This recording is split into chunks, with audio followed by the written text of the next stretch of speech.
ഏറെ സങ്കടത്തോടെയാണ് നമ്മൾ ആ വാർത്ത കേൾക്കുകയും സംഘപരിവാറിന്റെ രാഷ്ട്രീയ കൊലപാതകത്തിനിരയായ ജിതിൻ ഷാജിയുടെ അങ്ങനെ തന്നെ പറഞ്ഞു. നോക്കൂ, അത് അങ്ങനെ ഉറപ്പിച്ചു പറയുന്നതിനൊരു കാരണമുണ്ട്. കാരണം സംഘപരിവാർ അനുകൂലിയല്ല ആ പ്രതിയായ വിഷ്ണു എന്ന് വരുത്തി തീർക്കാൻ വലിയ ശ്രമങ്ങൾ മാധ്യമങ്ങളിലൂടെയും BJPയുടെ പ്രവർത്തകനാണ്, വ്യക്തിപരമായിട്ടുള്ള പ്രശ്നത്തിന്റെ പേരിലാണ് എന്നൊക്കെ വരുത്തി തീർക്കാൻ വലിയ ശ്രമങ്ങൾ നടക്കുന്നുണ്ട്.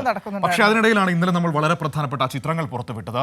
ഈ വിഷ്ണു സംഘപരിവാർ നടത്തിയ ആചാര സംരക്ഷണ യാത്രയ്ക്ക് പിന്തുണ അറിയിച്ചുകൊണ്ട് അയാളുടെ ഫേസ്ബുക്കിൽ പോസ്റ്റ് ചെയ്ത ചിത്രങ്ങളടക്കം നമ്മൾ പുറത്തുവിടുന്ന ഒരു സാഹചര്യമുണ്ടായി. ഏതായാലും ഒരു മുൻ ഡിവൈഎഫ്ഐക്കാരൻ ഒരിക്കലും ഈ പറയുന്നത് പോലെ സംഘപരിവാറിന്റെ എന്തായിരുന്ന നാമജപ ഘോഷയാത്ര അതിന് പിന്തുണയുമായിട്ട് ഒരിക്കലും പോവുകയില്ലല്ലോ. അയാളുടെ ടൈം ലൈനിൽ മുഴുവൻ സംഘപരിവാർ അനുകൂല ചിത്രങ്ങളും പോസ്റ്ററുകളും തന്നെയാണ് നമുക്ക് എല്ലായിടത്തും കാണാൻ കഴിഞ്ഞത്. ഞങ്ങളത് പുറത്തുവിട്ടു. പക്ഷെ മറ്റു മാധ്യമങ്ങളാരും ഈ പറയുന്ന BJPയുടെ വാദം പ്രചരിപ്പിച്ചവരാരും ജിതിന്റെ ഈ പോസ്റ്ററുകൾ അല്ലെങ്കിൽ ജിതിന്റെ ഈ ചിത്രങ്ങൾ പുറത്തുവിടാൻ വിഷ്ണുവിന് ഈ ചിത്രങ്ങൾ പുറത്തുവിടാൻ തയ്യാറായില്ല എന്നൊരു വസ്തുത കൂടി നിങ്ങളുടെ മുൻപിലുണ്ട്. വലിയ പണിയെടുക്കുന്നുണ്ട്. ഇതൊരു മുൻ CPIM പ്രവർത്തകനാണ് ഈ കൊലപാതകി എന്ന് വരുത്തി തീർക്കാൻ. അവർ തമ്മിലുള്ള ഒരു വ്യക്തി വൈരാഗ്യത്തിന്റെ മുകളിൽ നടന്ന ഒരു കൊലയാണ് എന്ന് വരുത്തി തീർക്കാൻ വലിയ പണിയെടുക്കുന്നുണ്ട്. അത് കണ്ടുകൊണ്ട് തന്നെയാണ് നമ്മൾ സംസാരിക്കുന്നത്. അത് പൊളിക്കുന്നതിന് വേണ്ടി തന്നെയാണ് ഇന്നലെ വിഷ്ണുവിന്റെ ചിത്രങ്ങൾ നമ്മൾ പുറത്തുവിടുകയും ചെയ്തത്. ഏതായാലും ഇന്ന് നമ്മുടെ മുൻപിലുള്ള പ്രധാനപ്പെട്ട കാര്യം എന്ന് പറയുന്നത് ജിതിന്റെ സംസ്കാര ചടങ്ങുകൾ എന്താണ്. ഒപ്പം തന്നെ പെരുന്നാട്ടിൽ ഇന്ന് CPIMന്റെ ഹർത്താൽ നടക്കുകയാണ്. കൊലപാതകത്തിൽ പ്രതിഷേധിച്ച് ഹർത്താൽ നടത്തുകയാണ്. ജിതിൻ ഷാജിയുടെ മൃതദേഹം സൂക്ഷിച്ചിരിക്കുന്ന കോന്നി മെഡിക്കൽ കോളേജിൽ നിന്ന് സുജു ടി ബാബു നമ്മളോടൊപ്പം ചേരുകയാണ്. സുജു, ആദ്യ ദിവസം മുതൽ ഈ നിമിഷം വരെ ഈ വാർത്തയുമായി ബന്ധപ്പെട്ട് എല്ലാ സമയവും നമ്മളോടൊപ്പം ഉള്ള ആളുകൂടിയാണ്. സുജു, എപ്പോഴാണ് മൃതദേഹം വീട്ടിലേക്ക് കൊണ്ടുപോവുക? സംസ്കാര ചടങ്ങുകൾ എപ്പോഴാണ് തീരുമാനിച്ചിരിക്കുന്നത്?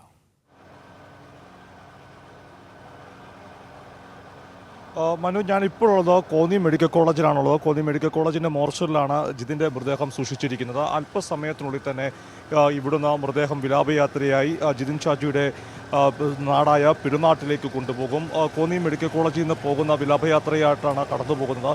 ഇടയ്ക്ക് കോന്നി ടൗണിലും ആളുകൾക്ക് കാണുവാനുള്ള സൗകര്യം ഏർപ്പെടുത്തും. അതിനുശേഷം 9:30 കൂടി തന്നെ പെരുന്നാട് ലോക്കൽ കമ്മിറ്റി ഓഫീസിൽ വെച്ചാണ് പൊതുദർശനത്തിനുള്ള സൗകര്യം. അവിടെ പ്രത്യേക പന്തൽ തയ്യാറാക്കിയിട്ടുണ്ട്. അവിടെയാണ് CPIMന്റെ സംസ്ഥാന സെക്രട്ടറി MV ഗോവിന്ദൻ മാസ്റ്റർ എത്തി അനുശോചനം രേഖപ്പെടുത്തുക. ഇപ്പോൾ നമുക്ക് ദൃശ്യങ്ങളിൽ കാണുന്ന പോലെ തന്നെ ധാരാളം പ്രവർത്തകർ, ധാരാളം അനുഭാവികളും ജിതിൻ്റെ സ്നേഹിതരും കൂട്ടുകാരും ഒക്കെ തന്നെ ഈ മെഡിക്കൽ കോളേജിൻ്റെ മോർച്ചറിയുടെ മുൻവശത്തേക്ക് എത്തിയിട്ടുണ്ട്. അവർ ഏറെ സ്നേഹിച്ചിരുന്ന ജിതിൻ്റെ വിലാപയാത്രയെ പോകുമ്പോൾ അതിന് ഏറ്റവും ഉചിതമായ രീതിയിൽ, ആദരണീയമായ രീതിയിൽ തന്നെ ഒരു യാത്രയപ്പ് നൽകാനാണ് ഈ സുഹൃത്തുക്കളും അതുപോലെ പാർട്ടി പ്രവർത്തകരും എല്ലാം തന്നെ ശ്രമിക്കുന്നത്. എന്തായാലും ഇപ്പോൾ നമുക്ക് ആ ദൃശ്യങ്ങൾ കാണുവാൻ സാധിക്കുന്നതാണ്. ധാരാളം ആളുകൾ എത്തിയിരിക്കുന്നത്. ഇതെല്ലാം തന്നെ ഇപ്പോൾ പെരുന്നാട് ലോക്കൽ കമ്മിറ്റി സെക്രട്ടറി റോബിനോട് ചേരുന്നു. റോബിൻ, എങ്ങനെയാണ് ഇതൊരു സംസ്കാര ചടങ്ങുകളുടെ ക്രമീകരണങ്ങൾ എങ്ങനെയാണ്?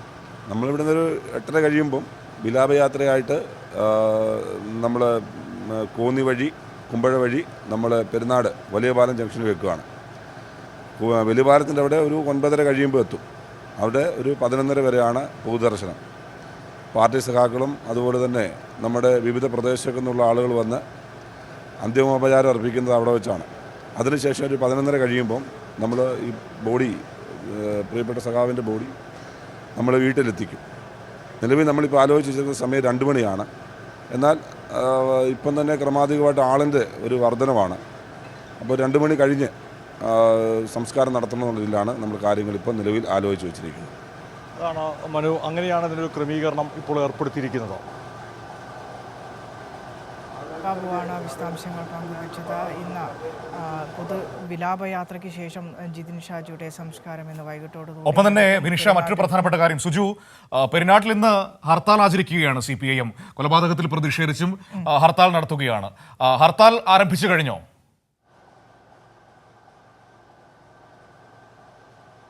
തീർച്ചയായും ഹർത്താൽ ഇപ്പോൾ ആരംഭിച്ചു കഴിഞ്ഞിരിക്കുകയാണ്.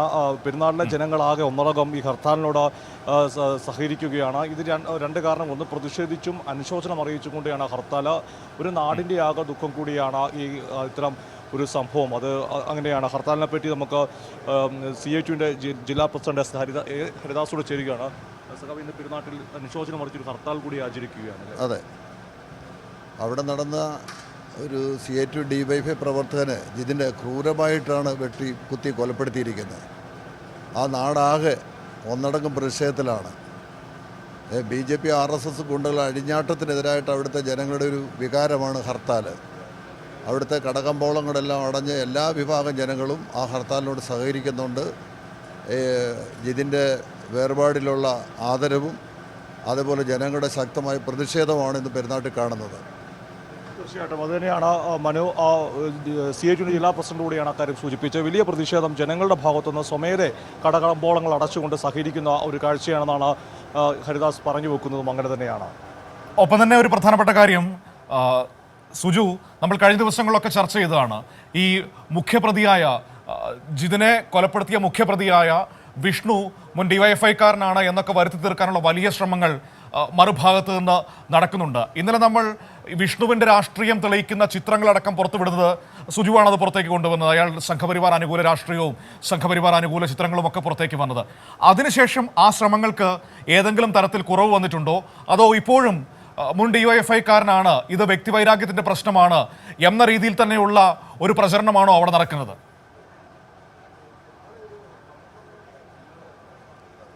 തീർച്ചയായിട്ടും ഇപ്പോഴും അത്തരം പ്രചരണങ്ങൾ ചില മാധ്യമങ്ങൾ ഉൾപ്പെടെ ഏറ്റുപിടിക്കുന്നുണ്ടെന്നുള്ള നിർഭാഗ്യകരമായ സംഭവമാണ്. ഈ വിഷ്ണു മുഖ്യപ്രതിയായിരിക്കുന്ന വിഷ്ണുവിൻ്റെ രാഷ്ട്രീയം അത് പെരുന്നാട്ടുകാർക്കെല്ലാം തന്നെ കൃത്യമായി അറിയാവുന്നൊരു രാഷ്ട്രീയമാണ്. മാത്രമല്ല ഈ നാമജപ ഘോഷയാത്രയുടെ ചിത്രങ്ങൾ മാത്രമല്ല, അതിനോടൊപ്പം തന്നെ ഈ സംഘപരിവാർ അനുകൂല രാഷ്ട്രീയം സ്വീകരിക്കുന്ന മറ്റൊരു പ്രമുഖ മാധ്യമത്തിൻ്റെ ഇതുകൂടിയാണ് എംബ്ലം ഉൾപ്പെടെയുള്ള അതിൻ്റെ മൈക്ക് ഉൾപ്പെടെയാണ് കാണിക്കുന്നത്. അതിൽ നിന്നൊക്കെ തന്നെ അദ്ദേഹത്തിൻ്റെ രാഷ്ട്രീയം ഏതാണെന്ന് വ്യക്തമാകും. മറ്റൊരു പ്രധാനപ്പെട്ട കാര്യം, ആളുകൾക്ക് ചോദിക്കാം, നിങ്ങൾ ഈ കാണിക്കുന്നത് മാത്രമാണോ ഈ വിഷ്ണുവിൻ്റെ രാഷ്ട്രീയം ചൂണ്ടിക്കാട്ടാൻ സാധിക്കുന്നത്? അങ്ങനെയല്ല. പെരുന്നാട്ടുകാർക്കറിയാം, നമുക്കറിയാം സംഘപരിവാറിൽ പ്രവർത്തിക്കുന്ന ഒരാൾ അല്ലെങ്കിൽ RSSൽ പ്രവർത്തിക്കുന്ന ഒരാൾ എല്ലാവരും എടുത്ത് എല്ലാ ഫോട്ടോയും ഫേസ്ബുക്കിൽ ഇടണമെന്ന് നിർബന്ധമില്ല. നമുക്ക് മുമ്പിലേക്ക് വരുന്ന ഫേസ്ബുക്കിലോ അല്ലെങ്കിൽ സോഷ്യൽ മീഡിയയിലോ ചിത്രങ്ങൾ കാണിക്കുന്നതോ പെരുന്നാട്ടുകാരെ സംബന്ധിച്ചോളം അതിലുപരിയായി വിഷ്ണു എങ്ങനെയാണ് RSSനോടും BJPയോടും ചേർന്ന് പ്രവർത്തിച്ചെന്ന് അവർക്ക് അവരുടെ കണ്ണുകൾ കൊണ്ട് കണ്ടതാണ്. അവിടെ നടന്ന ചില പ്രക്ഷോഭങ്ങൾ, അവിടെ നടന്ന ചില സംഘപരിവാർ നേതൃത്വത്തിൽ RSS നേതൃത്വത്തിൽ നടന്ന ചില സമരങ്ങൾ, ചില പൊതുപരിപാടികളിൽ വിഷ്ണുവിൻ്റെ സാന്നിധ്യം, അല്ലെങ്കിൽ തന്നെ ഒരു നാട്ടിൽ വിഷ്ണുവിനെ പോലെ ഒരാൾ അങ്ങനെ ഒരാൾ പ്രവർത്തിക്കുന്നതിനെപ്പറ്റി പെരുന്നാട്ടുകാർക്ക് നന്നായി അറിയാം. അത് ബോധ്യമാകാത്ത ആളുകൾ കൂടിയാണ് അത്തരം ചിത്രങ്ങൾ പങ്കുവെച്ചെന്നതേയുള്ളൂ. ഇതിൽ പ്രധാനമായി വിഷ്ണുവിൻ്റെ രാഷ്ട്രീയം കൃത്യമായി എല്ലാവർക്കും അറിയാവുന്നതാണ്. അതിനാൽ തന്നെ ഇതൊരു രാഷ്ട്രീയ കൊലപാതകമാണെന്നുള്ളൊരു സംശയമില്ല. മറ്റ് 2 പ്രതികൾ മുമ്പുണ്ടായിരുന്ന അവർ ഡിവൈഎഫ്ഐയിൽ ചെറിയൊരു കാലയളവിൽ അവർ ഡിവൈഎഫ്ഐയിൽ ഉണ്ടായിരുന്നുള്ള കാര്യം വസ്തുതയാണ്. അത് ഡിവൈഎഫ്ഐ നിഷേധിക്കുന്നുമില്ല. എന്നാൽ അതിനുശേഷം അവർ വീണ്ടും അവരുടെ മാതൃസംഘടനയായ RSSലേക്ക് തിരികെ പോയി എന്നുള്ള കാര്യമാണ് വസ്തുത. ആ കാര്യങ്ങളൊക്കെ മറച്ചു വെച്ചുകൊണ്ടാണ് ചില അസത്യ പ്രചരണങ്ങളും ചില നാടകങ്ങളും ചില ആളുകൾ ഇതിൻ്റെ അകത്ത് ഉൾപ്പെടുത്തുന്നത്. എന്തായാലും ഈ കാര്യങ്ങൾ പെരുന്നാട്ടിലെ ജനത പൂർണ്ണമായി തള്ളിക്കളയുന്നു. അതിൻ്റെ സൂചനയാണ് ഇന്ന് ഹർത്താലിന് എല്ലാം ആളുകളും കൃത്യമായി പങ്കെടുക്കുന്നു, ആളുകൾ സ്വമേധയായി ഹർത്താലിനോട് സഹകരിക്കുന്നു എന്നതും ഇതിൻ്റെ എല്ലാം ജനങ്ങൾ അങ്ങനെയല്ല കാണുന്ന ജനങ്ങൾ ഇത്തരം ആ പ്രശ്നം അങ്ങനെ നിൽക്കുമ്പോൾ തന്നെ അതിൽ വളരെ വ്യക്തതയുണ്ട് സുജു, അതിൽ വളരെ വ്യക്തതയുണ്ട്. അത് അവിടുത്തെ പാർട്ടി നേതൃത്വം തന്നെ സുജു പറഞ്ഞതുപോലെ കഴിഞ്ഞ ദിവസം ക്ലിയർ ചെയ്തതുമാണ്. അതിനുശേഷമാണ് അവരുടെ ഇപ്പോഴത്തെ രാഷ്ട്രീയം എന്തെന്ന് തെളിയിക്കുന്ന ചിത്രങ്ങൾ നമ്മൾ പുറത്തുവിട്ടത്. സുജു ഒന്ന് ശ്രമിച്ചാൽ എല്ലാ മാധ്യമങ്ങൾക്കും ആ ചിത്രങ്ങൾ ലഭിക്കാവുന്നതാണ്. ആ ഫേസ്ബുക്കിൽ ഒന്ന് കയറി നോക്കിയാൽ മാത്രം മതി. പക്ഷേ അതാരും പുറത്തുവിട്ട് ഞാൻ കണ്ടില്ല. അതായത് ഇയാൾ മുൻ ഡിവൈഎഫ്ഐക്കാരനാണ് എന്ന വേർഷൻ പ്രചരിപ്പിക്കാൻ മുൻകൈയെടുത്തവർ അല്ലെങ്കിൽ ആ പ്രതികരണങ്ങളൊക്കെ കൊടുത്തവർ എന്തുകൊണ്ട് അയാളുടെ ഇപ്പോഴത്തെ രാഷ്ട്രീയം പ്രചരിപ്പിക്കുന്ന ചിത്രങ്ങൾ പുറത്തു വിടുന്നില്ല അല്ലെങ്കിൽ അതിന് ശ്രമിക്കുന്നില്ല എന്നത് വളരെ പ്രധാനപ്പെട്ടൊരു വിഷയമല്ലേ?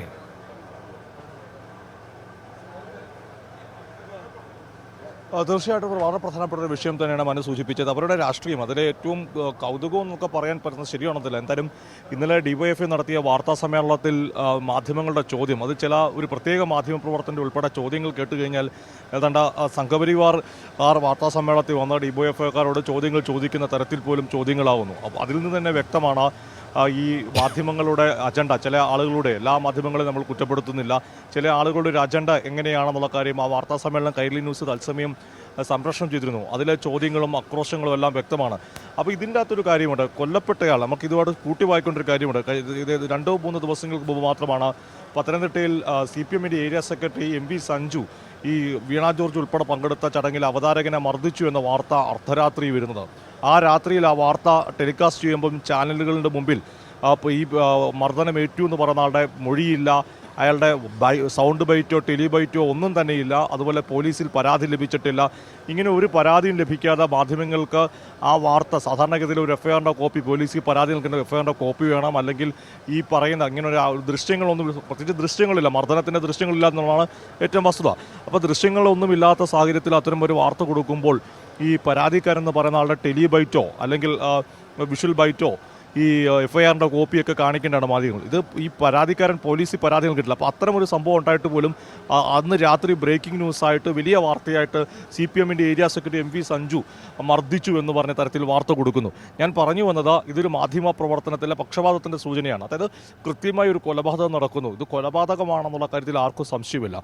പ്രതിയുടെ രാഷ്ട്രീയത്തിനെ പറ്റി കൃത്യമായി ചൂണ്ടിക്കാട്ടുന്നു. പക്ഷേ അത് വിശ്വസിക്കാൻ പോരാ. അതിന് കൂടുതൽ തെളിവുകൾ ഈ കൊല്ലപ്പെട്ട വ്യക്തിയും അവരുടെ പ്രസ്ഥാനം തന്നെ ചൂണ്ടിക്കാട്ടണം എന്നൊക്കെ തന്നെ തരത്തിലേക്ക് വരുന്നത് അത് കൃത്യമായി പക്ഷപാതത്തോടു കൂടിയ രാഷ്ട്രീയ മാധ്യമ പ്രവർത്തനമാണത്. കേരളത്തിനോ അല്ലെങ്കിൽ മാധ്യമ സംസ്കാരത്തിനോ ചേർന്നതല്ല. എന്തായാലും ഈ കാര്യങ്ങളെല്ലാം പെരുമാറ്റിലെ ജനത തള്ളിക്കളയുന്നു എന്നതാണ് ഇതിനകത്ത് ഏറ്റവും പ്രത്യേകമായ കാര്യം. അത്തരത്തിൽ തന്നെയാണ് ഇപ്പോൾ അല്പസമയത്തിനുള്ളിൽ തന്നെ വിലാപയാത്ര ആരംഭിക്കും. ഇപ്പോൾ മൃതദേഹം മോർച്ചറിക്കുള്ളിൽ തന്നെയാണ്. അത് അതിൻ്റെ നടപടികൾ പൂർത്തിയാക്കി പുറത്തേക്ക് എടുക്കുകയും ചെയ്യും. മനു. ശരി, ഏതായാലും അല്പസമയത്തിനകം തന്നെ മൃതദേഹം ആശുപത്രിയിൽ നിന്ന് വീട്ടിലേക്ക് വിലാപയാത്രയായി കൊണ്ടുപോകും. 2 മണിയോട് കൂടിയാണ് സംസ്കാര ചടങ്ങുകൾ. CPM-ന്റെ നേതൃത്വത്തിലുള്ള ഹർത്താൽ അവിടെ പുരോഗമിക്കുന്നുമുണ്ട്. മനു, ഒരു ഏറ്റവും പ്രധാനപ്പെട്ട കാര്യം നാട്ടുകാർ മുഴുവൻ ആ ഹർത്താലിനോട് വളരെ അനുകൂലമായ രീതിയിൽ പ്രതികരിക്കുന്നു. കാരണം ഒരു കൊലപാതകം എന്ന് പറയുന്നത് തന്നെ വളരെ സങ്കടകരമായ ഒരു അവസ്ഥയാണ്. അതിനിടയ്ക്കാണ് ചില മാധ്യമ ചെറ്റത്തരം എന്ന് തന്നെ നമുക്ക് വിശേഷിപ്പിക്കേണ്ടി വരും അത്തരത്തിലുള്ള ചില ഇടപെടലുകൾ ഉണ്ടാകുന്നത്. അതിനെയൊക്കെയുള്ള ഒരു മറുപടി കൂടിയാകുന്നുണ്ട് ഇന്നത്തെ അവിടുത്തെ CPM ഹർത്താൽ എന്നാണ് സുജു ജി ബാബു. ഏതായാലും ഏറെ സങ്കടകരമായ കാര്യം തന്നെയാണ്. വിലാപയാത്രയെ അല്പസമയത്തിനകം തന്നെ കോന്നിയിൽ നിന്ന് വീട്ടിലേക്ക് കൊണ്ടുപോകും. അതിനുശേഷം പൊതുദർശനം അടക്കമുള്ള കാര്യങ്ങൾ ഉണ്ടാകും. പിന്നീട് 2 മണിയോട് കൂടിയാണ് സംസ്കാര ചടങ്ങുകൾ തീരുമാനിച്ചിരിക്കുന്നത്. അല്പസമയത്തിനകം തന്നെ ആശുപത്രിയിൽ നിന്ന് മൃതദേഹം പുറത്തേക്ക് എടുക്കും. ആ സമയത്ത് നമുക്ക് അങ്ങോട്ടേക്ക് എത്താം.